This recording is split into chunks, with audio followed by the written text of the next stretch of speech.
تو کئی کام بتلائیے بولیے نا بھائی، کئی کام؟ 2 کام۔ پہلا کیا بتلائیے بولیے؟ نماز۔ اور دوسرا روزہ رکھنا۔ وَأَحْسَنَتْ فَرْجَهَا، تیسرا کام عورت کو اور ماں اور بہنوں کو جو کرنا ہے، حدیث کے اس ٹکڑے کا معنی ہے وَأَحْسَنَتْ فَرْجَهَا، اپنی شرمگاہ کی حفاظت کر لے۔ لیکن میں اس کا مفہوم جو بیان کیا کرتا ہوں کہ عورت مکمل طور سے پردے میں آ جائے۔ عورت کیا کرے بولیے؟ مکمل طور سے پردے میں آ جائے۔ جب تک عورت پردے میں نہیں آئے گی، اس کی عصمت اور عفت کی حفاظت کی گارنٹی نہیں دی جا سکتی۔ جب عورتوں میں بے پردگی آئے گی تو سماج میں بے حیائی اور برائیاں پھیلے گی، زناکاری عام ہوگی اور سماج کرپشن کا شکار ہو جائے گا۔ اسی لیے اپنے شرمگاہ کی حفاظت کے لیے اسے پردے میں آنا ہوگا۔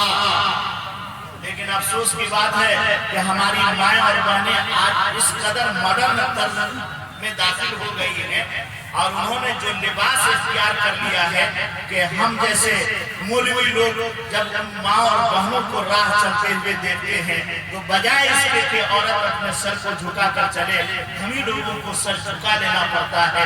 ایسا محسوس ہوتا ہے پردہ جو ہے یہ مولویوں کے لیے نازل کیا گیا ہے، عورتوں کے لیے نہیں اترا۔ بولیے ہو رہا نا سمجھ؟ ارے ہو رہا نا بولیے۔ لیکن اس کے مجرم ہم مرد ہیں، سمجھ لیجیے غور سے۔ اب آپ کہیں گے کہ مفتی صاحب ہم کیسے مجرم ہیں؟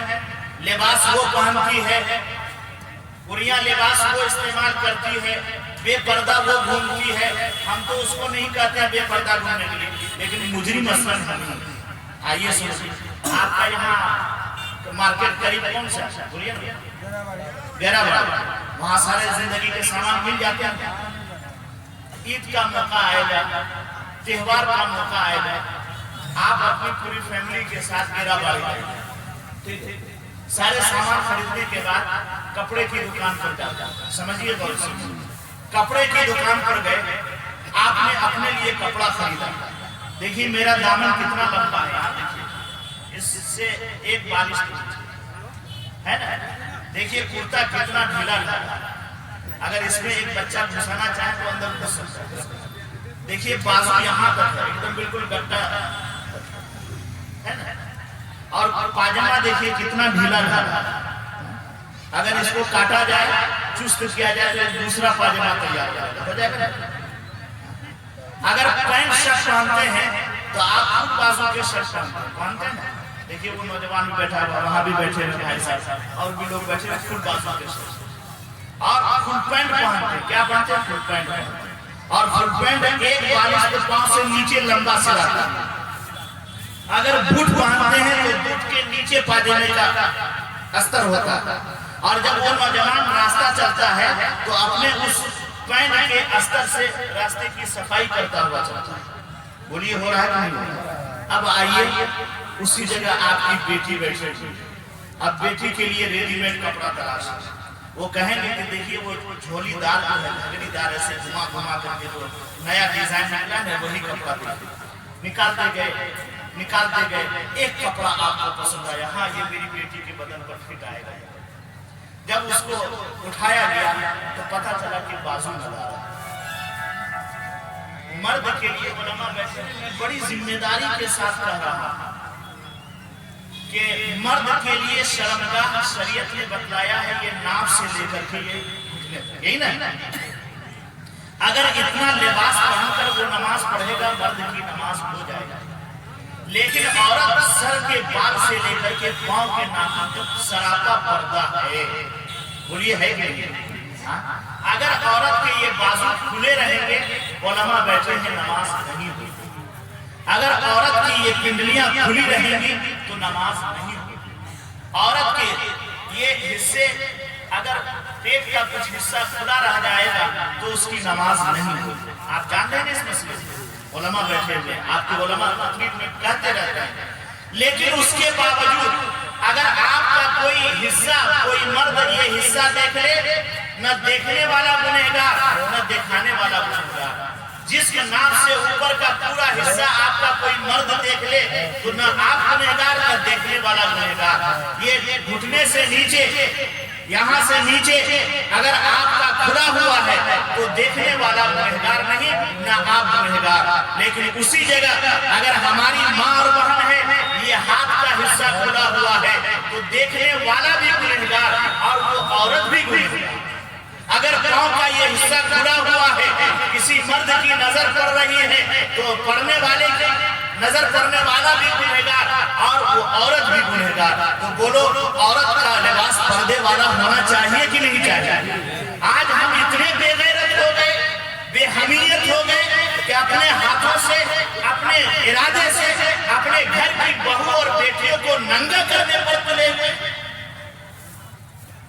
اسے ایسا لباس خرید کر کے دے رہے ہیں کہ وہ پہن کر کے بھی ننگی نظر آ رہی ہے۔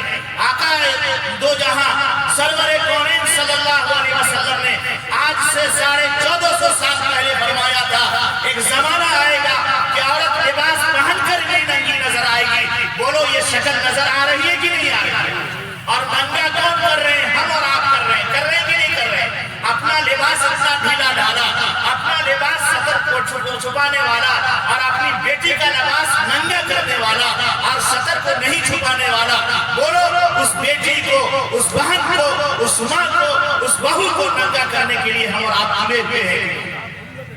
بے غیرت ہے ایسے باپ جو اپنی بیٹی کو ایسا لباس لا کر دیتے ہیں۔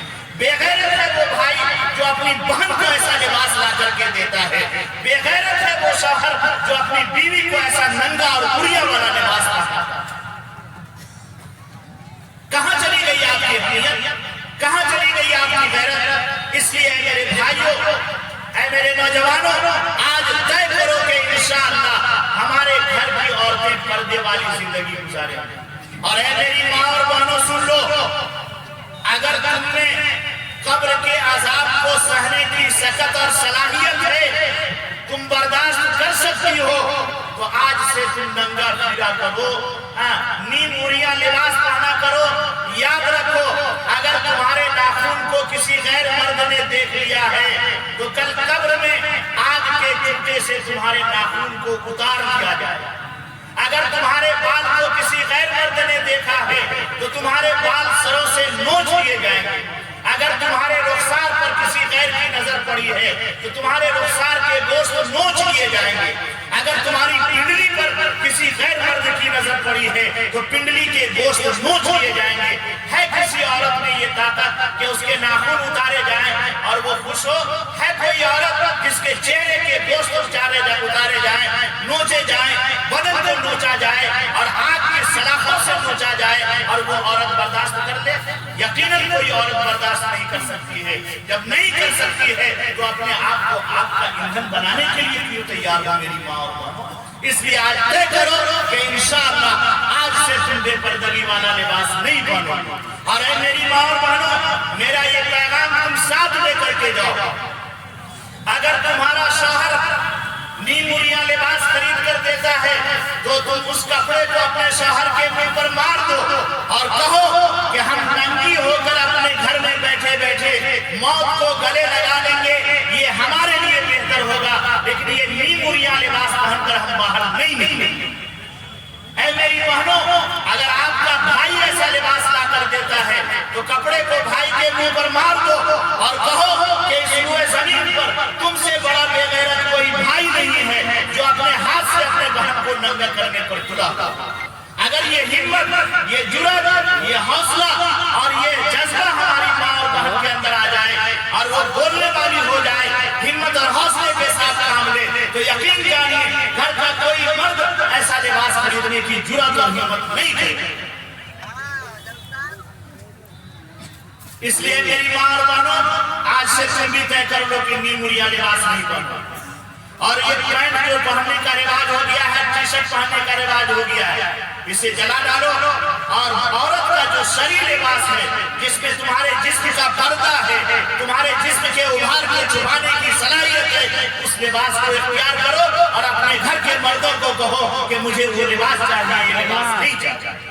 اور میرے نوجوانوں، میرے بھائیوں، میرے بزرگوں، آپ بھی آج اللہ کے واسطے یہ فیصلہ کر لیجئے کہ جو ہے ہم موریا لباس نہیں دیں گے۔ دیکھیے ہمارے چچا لوگ کچھ تولیہ اوڑھ رہے ہیں، آپ دیکھیے اوڑھے ہوئے ہیں نا، تولیہ اوڑھ رہے ہیں بہت سارے لوگوں کے گردن میں، اور اپنی بیٹی کے لیے جب لباس خریدیں تو کپڑے سر کا تو ہم کو نام بھی معلوم نہیں ہے، اس میں جو دوپٹہ ہوتا ہے اس کو 4 تہ کر دیجئے، آپ پھر بھی سر پر رکھیے تو بال کے ساتھ کھال بھی نظر آنا پوری ہوتی ہے۔ آپ کے سر پر یہ رومال نہ ہو تو کوئی حرج کی بات نہیں، کوئی گناہ نہیں، اگر آپ کے سر کے بعد کوئی دیکھ رہے ہو تو کوئی گناہ نہیں، لیکن اگر عورت دوپٹہ رکھ کر کے بھی بال اور کھال دکھاوے یہ تو اس کے لیے سخت جرم ہے اور گناہ کا باعث ہے۔ آپ دوپٹہ اتنا پتلا دیتے ہیں، میں دیکھتا ہوں راہ چلتے ہوئے کہ دوپٹہ اوڑھ کر کے بھی جسم کے اندر کی ساری چیزیں نظر آتی ہیں، تو ایسے دوپٹے سے اس کو تو مر جانا بہتر ہے، اور خریدنے والے کو چلو بھر پانی میں ڈوب کر ناک رگڑ کر کے مر جانا ہے۔ کہ بے غیرتی کی یہاں تک انتہا ہمارے مسلم سماج میں پیدا ہے۔ آپ اتنا موٹا رومال تلاشیں گے دکاندار سے، اور اپنی بیٹی جس کو پردے میں رکھنا ہے، جس کے بال کو بھی چھپانا ہے، اس کے لیے دوپٹہ باریک لیں گے کہ آر پار نظر آ رہا ہے۔ اس لیے ہوش کے ناخن لیجئے اور طے کیجئے کہ انشاءاللہ آج کے بعد سے ایسا لباس ہم اپنے گھر کے لیے نہیں لائیں گے انشاءاللہ۔ ہاتھ اٹھا کر کے وعدہ کیجئے ماشاءاللہ۔ اس میں وہ لوگ بھی ہاتھ اٹھائیں جو ابھی شادی بھی نہیں تھی، چلیے ایڈوانس ہاتھ اٹھا دیا ہے کہ جب بیوی آئے گی تو اس کے لیے ویسا لباس نہیں خریدیں گے، چلیے ہوتا ہے۔ یہ تیسرا کام ہے ہماری ماں اور بہن کے کرنے کا۔ پہلا کام تو 5 وقت کی نماز پڑھو، دوسرا کام رمضان کے روزے رکھے، تیسرا کام اپنے آپ کو مکمل طور سے پردے میں رکھے، چوتھا اور آخری کام وَأَقَعَتْ بَعْلَهَا، جس عورت کی شادی ہو جائے، جس لڑکی کی شادی ہو جائے، شوہر دیدہ ہو جائے تو اپنے شوہر کی مان کر زندگی گزارنے والی بن جائے۔ شوہر کی مان کر زندگی گزارنے والی بن جائے۔ آج میاں بیوی کے جھگڑے معمولی بات پر آ رہے ہیں، پتہ چلتا ہے دارالفتہ میں وہاں ڈگروا میں کام کرنے کا موقع ملتا ہے، میاں بیوی کے جھگڑے آتے ہیں، لڑکا بولتا ہے کہ مفتی صاحب ہم نے طلاق اس لیے دے دیا ہے کہ یہ ہم ایک بات بولتے ہیں یہ 2 بات بولتے ہیں، ہم کہتے ہیں کہ اتر چلو یہ دکھن چلتے ہیں، ہم کہتے ہیں روٹی بناو تو یہ بھات بناتا ہے۔ یہ بھی شکایت ہمارے پاس آتا ہے کہ ہم بھات پسند کرتے ہیں روٹی نہیں کرتے ہیں پسند، تو بھات کہتے ہیں بنانے کے لیے، تو روٹی پسند کرتی ہے تو سب کے لیے روٹی بناتے ہیں۔ ایک بار کہا 2 بار کہا نہیں مانا میں نے، طلاق نہ۔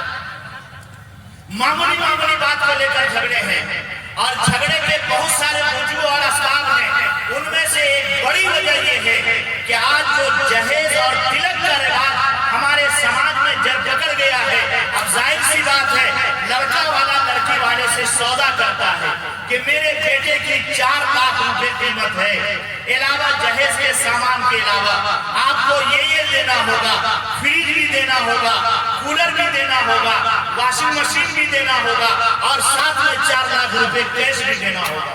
گویا کہ 4 لاکھ روپے میں آپ میرے بیٹے کو خریدیں۔ یہ انٹرنیشنل فقیر ہے، ایک فقیر جو دروازے پر جا کر دستک دے کر مانگتا ہے اور ذلت و رسوائی محسوس کرتا ہے، ایک فقیر جمعہ کے دن مسجد کے دروازے پر صدا لگاتا ہے، اور یہ اتنا بڑا انٹرنیشنل فقیر ہے کہ آپ کے دروازے پر جا کر اور آپ کے سینے پر چڑھ کر اور رشتہ کر کے آپ سے جہیز مانگا۔ دونوں تھوڑا سا فرق ہو گیا، ایک سونے کا پیالہ لے کر کے مانگ رہا ہے، ایک پیتل کا پیالہ لے کر کے، لیکن ہے دونوں۔ یہ جو جہیز کی لعنت آئی ہے، بہو یہ سمجھتی ہے کہ اس گھر میں تو کچھ بھی نہیں ہے، سونے کے لیے پلنگ بھی ہمیں دی، چلنے کے لیے گاڑی ہمیں دی، اور پہننے کے لیے کپڑا ہمیں دی، اس کے علاوہ جو ہے پانی ٹھنڈا کرنے کے لیے ہمیں فریج دی، اور کیا کہتے ہیں کپڑا دھونے کے لیے واشنگ مشین ہمیں دی، سب کچھ ہمیں دی۔ جس پنکھا میں بیٹھ کر میرا شوہر آرام کرتا ہے وہ پنکھا بھی ہمیں دی، یہ چادر جس پر بیٹھتا ہے یہ بھی ہمیں دیے، اور اس کے علاوہ الگ سے 4 لاکھ روپے دیے، تو ہم شوہر کی کسی حد تک مان لیتے ہیں، اس کے باپ کی کیوں مانیں گے؟ اس کے ماں کی کیوں سنیں گے؟ اس کے بھائی کی کیوں مانیں گے؟ اس کی بہن جو نند ہے اس کی کیوں مانیں گے؟ اب ادھر سے اگر ساس نے کچھ کہا تو اس کے دماغ میں وہ فطور ہے جہیز کا، وہ تلک کا، وہ سوچتی ہے کہ میں لے کر کے آئی ہوں، یہاں مجھ کو کوئی کھلا نہیں رہا ہے، میں شوہر اور اس کے پریوار کو پال رہی ہوں، تو ظاہر سی بات ہے کہ اپنے ساس کی بات کو کیسے وہ اپنا سکتی ہے، اپنے نند کی بات کو کیسے وہ برداشت کر لیں گے؟ جھگڑا شروع ہوتا ہے، اور وہ جھگڑا یہاں تک پہنچتا ہے کہ طلاق کی نوبت آ جاتی ہے، اور بیوی اور شوہر میں جدائی ہو جاتی ہے، اور بسا بسایا گھر اجڑ جاتا ہے۔ اس لیے میری ماں اور بہنوں، آقا صلی اللہ علیہ وسلم نے ارشاد فرمایا کہ وَأَطَاعَتْ بَالَهَا، کہ عورت اپنے شوہر کی مان کر زندگی گزارنے والی ہو جائے، لیکن یاد رکھو اگر شوہر کے لیے اطاعت اور فرما برداری کا حکم عورت کو دیا گیا ہے تو آقا صلی اللہ علیہ وسلم نے کئی موقعوں پر مردوں کو بھی تنبیہ کیا ہے کہ یاد رکھو تم عورتوں کے ساتھ ظلم و زیادتی مت کرنا، عورتوں پر ظلم و زیادتی مت کرنا، عورتوں کے ساتھ ظلم و زیادتی مت کرنا، یہ عورت تمہارے گھر میں لوٹی نہیں ہے، نوکرانی نہیں ہے، تمہاری رفیق حیات ہے، غم کی اور سکھ کی ساتھی ہے، اس لیے اس کے ساتھ دوستانہ تعلق کرنا اور مجرمانہ خلوت کرنا اس کے ساتھ۔ اور یاد رکھیے میں بڑی جرأت اور ہمت کے ساتھ بول رہا ہوں، اگر آپ نے یہ سمجھ کر کے وہ میری بیوی ہے میں اس کا شوہر ہوں، اگر آپ نے اسے گالی دی تو کل قیامت کے میدان میں آپ کی زبان کھینچی جائے، اگر آپ نے اپنی بیوی پر ہاتھ اٹھایا ہے بلا وجہ تو یاد رکھیے آپ کے ہاتھ کل قیامت میں لقوہ زدہ ہو جائیں گے، ساری دنیا کے انسان دیکھیں گے کہ وہ ناہنجار انسان ہے جس نے اپنی بیوی پر بلا وجہ ہاتھ اٹھایا۔ معمولی بات ہے، وہ سہتی ہے، صبر کرتی ہے، برداشت کرتی ہے، تو اس کا یہ مطلب نہیں ہے کہ وہ سب کچھ سہ کر کے ہماری فرما بردار بن کر رہے گی، اس کا خالق دیکھ رہا ہے، اس کے صبر کا امتحان زیادہ لوگے، خالق کی پکڑ آئے گی تو دنیا میں بھی کوئی نہیں بچائے گا، اور آخرت میں تو رسوائی کے علاوہ کوئی سامان نہیں۔ اس لیے میری ماں اور بہنوں اور میرے بھائیوں توازن برتیے، جس طرح عورت کو ہدایت دی گئی ہے مردوں کو بھی کہا گیا ہے۔ آقا صلی اللہ علیہ وسلم نے ارشاد فرمایا، اے لوگوں تم میں سب سے بہترین انسان وہ ہے جو اپنی بیوی کے ساتھ اچھا سلوک کرتا ہے، اور میں تم میں سب سے بہتر ہوں اس لیے کہ میں اپنی بیویوں کے ساتھ اچھا سلوک کرتا ہوں، اچھا سلوک کرتا ہوں۔ اس لیے آپ اس کو عورت کا درجہ دیجیے، اس کو گھر کی نوکرانی اور لونڈی نہ سمجھیے۔ آپ یہ چاہتے ہیں کہ ہم کو ہماری بیوی کی طرف سے راحت پہنچے، کیا آپ نے کبھی سوچا ہے کہ وہ بھی ایک انسان ہے، اس کو بھی آرام کی ضرورت ہے؟ آپ کڑاکے کی سردی میں فجر میں اٹھتے ہیں، آپ بیوی کو اس لیے اٹھاتے ہیں کہ تاکہ آپ کے پانی کو گرم کر کے دے۔ کبھی آپ کو یہ توفیق ملی کہ آپ کی بیوی سو رہی ہے، بیمار ہے، چلو ہم بیوی کے بدن کو اور پاؤں کو دبا دیں کہ اس کی تھکاوٹ دور ہو جائے؟ کیا وہ اس کی مستحق نہیں ہے؟ کیا اگر بیوی بیمار ہے اٹھنے میں اور پانی لانے میں اس کو کوتاہی ہو رہی ہے تو کیا آپ نے کبھی ایسا کیا کہ چلو ایک لوٹا پانی گرم کر کے ہم ہی بیوی کو دے دیں؟ کیا وہ اس کی مستحق نہیں ہے؟ اور آقا کے فرمان میں اور آقا کے تعلیمات میں یہ ساری چیزیں ہیں۔ کیا آپ نے کبھی یہ پیار کیا؟ نہیں دیا۔ اور آج کی جو ساس اور سسر ہیں، اگر کوئی مرد اپنی بیوی کے ساتھ ایسی الفت اور محبت کا معاملہ کرے تو ساس سسر کی نظر میں وہ عورت کھٹکنے لگتی ہے اور اس کے لیے زہر افشانی شروع ہو جاتی ہے، رشتے کو منقطع کرنے کا سلسلہ کسی نہ کسی طرح طے کرنا شروع کر دیتی ہے۔ یہ ساس کا بھی مسئلہ بڑھ کے رہا ہے۔ یاد رکھو اماں عائشہ صدیقہ رضی اللہ تعالیٰ عنہا ہے، پانی کا پیالہ پیش کر رہی ہیں، کہا کہ مجھے بھی پیاس لگی ہے۔ اماں عائشہ نے پانی پیا تو آقا صلی اللہ علیہ وسلم فرما رہے ہیں کہ عائشہ تھوڑا سا پانی تم اپنا جھوٹا میرے لیے چھوڑ دینا۔ پوچھا آقا کیوں؟ کہا کہ تاکہ میں اس پانی کو پی سکوں۔ حضرت اما عائشہ نے پانی آدھا پیا، آدھا چھوڑ دیا آقا کے لیے، اور چھوڑنے کے بعد آپ نے پیالے کو گھمانا شروع کیا۔ کہا کیا ہوا آقا، آپ پیالہ کیوں گھما رہے ہیں؟ آقا نے فرمایا کہ اے عائشہ، میں اس جگہ کو تلاش رہی ہوں جہاں تیرے ہونٹ لگے ہیں، تاکہ میں بھی اپنا ہونٹ اسی جگہ رکھ کر پانی کا پیالہ اپنے منہ میں لگا کر پانی پیوں۔ یہ کیوں؟ تاکہ آپس میں محبت پروان چلے۔ اگر آج کوئی مرد اپنی بیوی کے ساتھ ایسے محبت کا اظہار کر دے تو بولو اس کی ساس اس کے لیے زہر افسانی کرنے شروع کر دیتی ہے۔ نہیں کرتی، بیوی ہے، کبھی آقا نے آٹا بھی گوندھ کر کے دے دیا، کبھی چولہے میں آنچ بھی لگا دیا، جیسا موقع دیکھا بیوی کی مدد کر دی ہے۔ کیا ہم نے بھی اس سنت کو زندہ کیا؟ نہیں کیا۔ اس لیے میرے بھائیوں آج طے کرو کہ انشاءاللہ ہم بیویوں کے ساتھ اچھا سلوک کریں، اور میری ماں اور بہنوں جس کی شادی ہو گئی ہے آج یہ طے کر لو کہ اپنے شوہر کی مان کر زندگی گزاریں۔ میرے پاس صرف 4 منٹ رہ گئے، ایک واقعہ سنیے۔ میں وقت کا بہت پابند آدمی ہوں، اس لیے میں وقت پر ہی کرسی چھوڑتا ہوں اور وقت سے پہلے بھی نہیں چھوڑنے کی کوشش کرتا ہوں۔ سمجھیے بات، یہ جو میری ماں اور بہنوں آج تم نوکری میں آ رہی ہو، جہیز لے کر کے آ رہی ہو، جوڑے گھوڑے لے کر کے آ رہی ہو، تلک لے کر کے اپنے شوہر کو خرید رہی ہو، سب کچھ کر رہی ہو، لیکن اس کے باوجود شام مرتبہ آقا صلی اللہ علیہ وسلم نے، میری ماں اور بہنوں سنو، آقا صلی اللہ علیہ وسلم نے ارشاد فرمایا کہ اللہ کے علاوہ کسی کو سجدہ کرنا جائز نہیں۔ اگر دنیا میں کسی انسان کو سجدہ کرنے کی اجازت ہوتی کسی انسان کے لیے تو میں عورتوں سے چاہتا کہ وہ اپنے شوہر کے سامنے سجدہ کرے۔ اب اندازہ کرو میری ماں اور بہنوں شوہر کا کتنا مقام اور مرتبہ ہے۔ اسی لیے کہا جاتا ہے کہ شوہر عورت کے لیے مجازی خدا کا درجہ ہے۔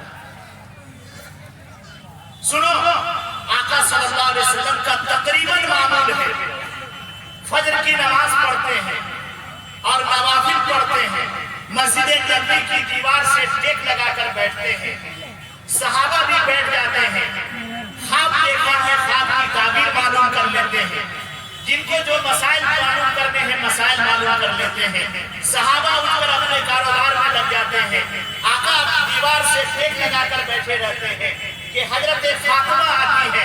سنو میری ماں اور بہنوں، اسی واقعے پر میری بات ختم ہوگی۔ فاطمہ آتی ہے، ابا حضور سے الیک سلیک کرتی ہے، اپنی خیریت بتلاتی ہے، ابا حضور کی خیریت لیتی ہے، چلی جاتی ہے۔ تقریباً روزانہ کا معمول ہے۔ ایک دن کا واقعہ ہے کہ حضرت آقا صلی اللہ علیہ وسلم ٹکٹکی لگائے حضرت فاطمہ کی راہ دیکھ رہے ہیں، لیکن فاطمہ کو آنے میں دیر ہو رہی ہے۔